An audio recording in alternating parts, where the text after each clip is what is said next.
साथियों नमस्कार। भारत के समृद्ध लोकतंत्र ने कई एलओपी देखे।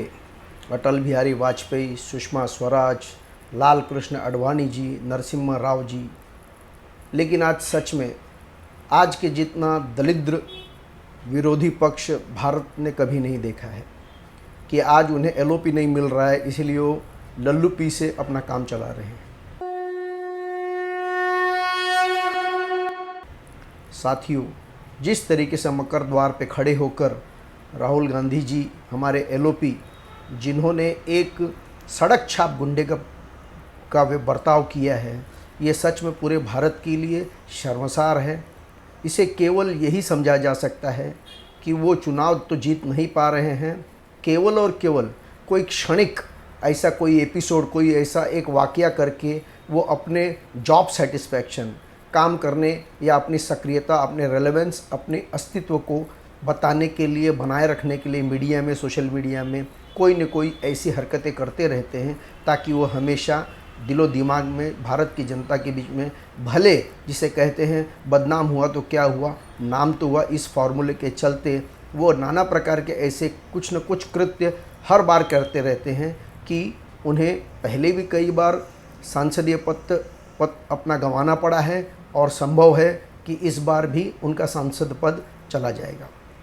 साथियों, जिस तरीके से अनपब्लिश्ड बुक जनरल नरवणे की एक जो नहीं छपी हुई किताब है, उसको लहराकर, उसका संदर्भ लेकर जिस तरीके से हमारी भारत सरकार के ऊपर आरोप, प्रधानमंत्री जी की कुर्सी पर आरोप लगाने का जो एक झूठा, एक असफल प्रयत्न किया, वो यही दिखाता है कि ये किस तरीके से विदेशी ताकतों के हाथों में बिक चुके हैं। साथियों, अपने विदेश दौरे पे जाने के टाइम पे जिस तरीके से एक वैभव का परिचय देते हैं और अपनी सुरक्षा भी नहीं लेके जाते हैं, क्या ये बताता है? कैसे हम समझ सकते हैं कि इनको विदेशों में ये जाके क्या करते हैं, किससे मिलते हैं, क्यों मिलते हैं, और उसको आने के बाद में जिस तरीके का उनका व्यवहार होता है, इससे ही हम अनुमान लगा सकते हैं कि ये कैसे लोगों के साथ अभी मिल के आए हुए हैं। साथियों, भारत सरकार तो जो छोड़ो, कांग्रेस पार्टी को पता नहीं होता है कि राहुल गांधी हमारे एलओपी विदेश में किस देश में गए हैं और किन लोगों से मिल रहे हैं और क्या कर रहे हैं। साथियों, ये सारा कुछ समझकर यही अनुमान लगाया जा सकता है कि कहीं ये विदेशी एजेंट तो नहीं है। चाणक्य महाराज ने पहले ही कहा था कि विदेशी महिला के पुत्र कभी भी भारत के लिए, अपने देश के लिए वफादार नहीं हो सकता है। क्या इसी ही नियम को जो चाणक्य जी ने बताया है, इसी नियम को सिद्ध सार्थक करने के लिए वो अपने ऐसे कृत्य करते हैं? साथियों, एस्टीन फाइल्स में झूठे ही किसी का नाम उछाकर, हमारे केंद्रीय मंत्री पुरी जी का नाम उछाकर जिस तरीके से ये भारत को बदनाम और भारत के एक मंत्री को बदनाम करने का प्रयास कर रहे हैं, साथियों, ये सिर्फ उनकी ओछी हरकत बता रहा है।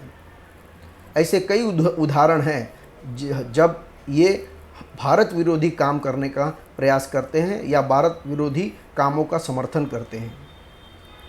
अमेरिका के राष्ट्रपति ट्रंप ने जब भारत को डेड इकोनॉमी बताया था, तो उसका खुलकर मीडिया में आकर जिस तरीके से राहुल गांधी ने उसका समर्थन किया था, साथियों, कोई भी एक सच्चा भारतवासी क्या भी ऐसा कभी कर सकता है? इन्होंने आकर उसको दोहराया, जबकि भारत आज विश्व के सबसे तेज़ गति से चलने वाली इतनी बड़ी अर्थव्यवस्था है, और यहाँ पे ये धरातल पे देख रहे हैं। अंधा ही होगा जो भारत के विकास को भारत में रहकर नहीं देख पाएगा, लेकिन सावन के अंधे को सब हरा ही हरा दिखता है।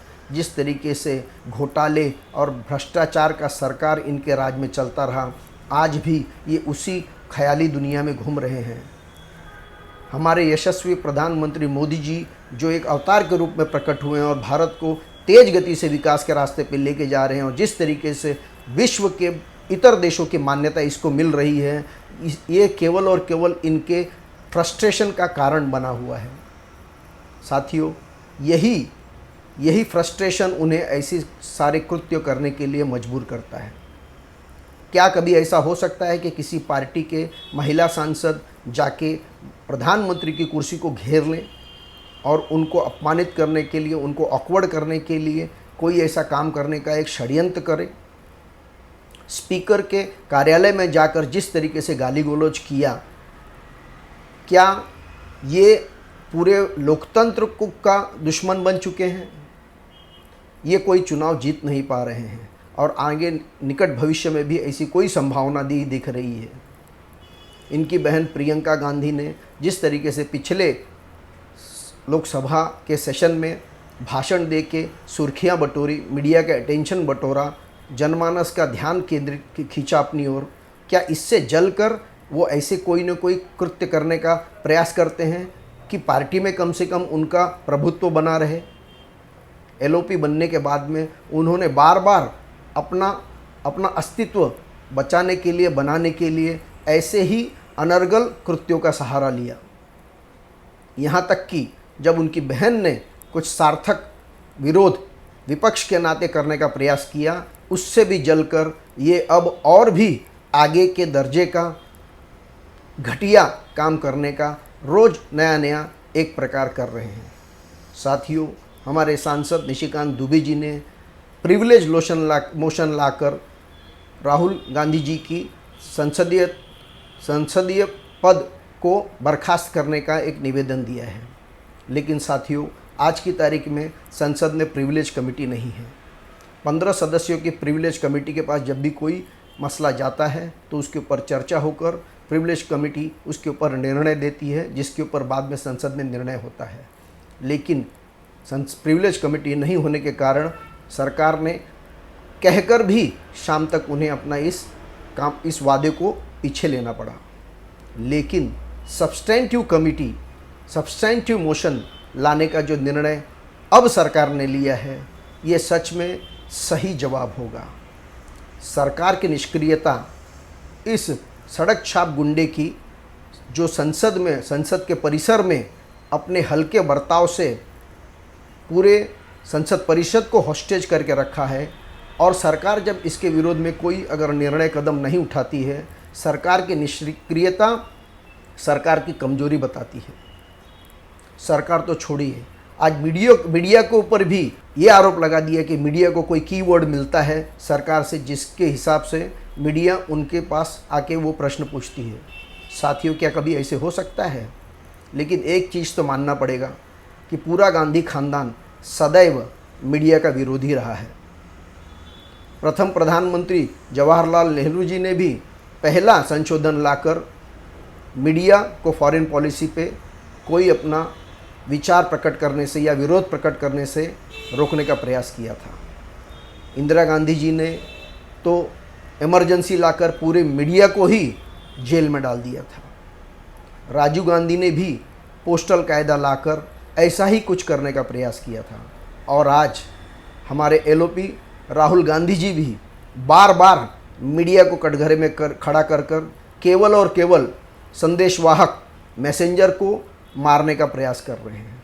साथियों, मीडिया भारत के लोकतंत्र का चौथा स्तंभ कहा जाता है, लेकिन जिस तरीके से एक एक ऐसे अनर्गल आरोप लगाकर राहुल गांधी अपना अस्तित्व बचाने का प्रयास कर रहे हैं, एक चीज़ तो ये जान गए हैं कि भारतीय जनता पार्टी एनडीए सरकार से ये चुनाव में कभी भी कहीं भी जीत नहीं पा रहे हैं। इसलिए अपना खानदानी जो इनकी प्रॉपर्टी है कांग्रेस पार्टी, इसके अंदर अपनी मनमानी कर न केवल विरोधी कार्यकर्ता नेता राहुल गांधी की इन आचरणों से उनसे घृणा करने लगे हैं, जबकि कांग्रेस पार्टी के अंदर के नेता भी आज वही विचार रख रहे हैं। परसों हमारे स्पीकर की पोजीशन पे जगदम्बिका पाल जी जब राहुल गांधी जी से मर्यादा में रहने का निवेदन कर रहे थे, तब किस तरीके से उंगली दिखाकर और आंखें दिखाकर धमकी देने का, डराने का, जगदम्बिका पाल जी को कुर्सी पर चेयर को डराने का प्रयास किया, ये सच में बहुत ही निंदनीय है। साथियों, केवल और केवल अराजकता फैलाकर ये अपना अस्तित्व बनाए रखना चाहते हैं और सोचते हैं जिस तरीके से केजरीवाल ने अराजकता फैलाकर 3 बार दिल्ली के मुख्यमंत्री बन गए और आज पंजाब में सरकार चला रहे हैं, ठीक उसी तरीका वही रास्ता अपनाकर वो अराजकता वाली पार्टी बनाकर भारतीय जनता पार्टी एनडीए का सामना करना चाहते हैं। साथियों, आज सच में एक भारतवासी होने के नाते भले एलओपी हो गया तो क्या हुआ, विरोधी पार्टी का हो गया तो क्या हो गया, वो हमारे देश का नेता है। हमें उसे एक उम्मीद रहती है, एक मर्यादा, एक आचरण की उम्मीद रहती है, लेकिन सारी उम्मीदों को धराशायी कर एक सड़क छाप गुंडा होने का जो परिचय वो दे रहे हैं अपनी वेशभूषा से, अपने देह बोली से, अपने वाक्यों से, साथियों सच में एक भारत के लोकतंत्र के लिए ये शर्म की बात है। और भारत सरकार से ये निवेदन है कि जल्दी से जल्दी इनके संसदीय को ख़त्म कर इस लोकतंत्र को बचाएं।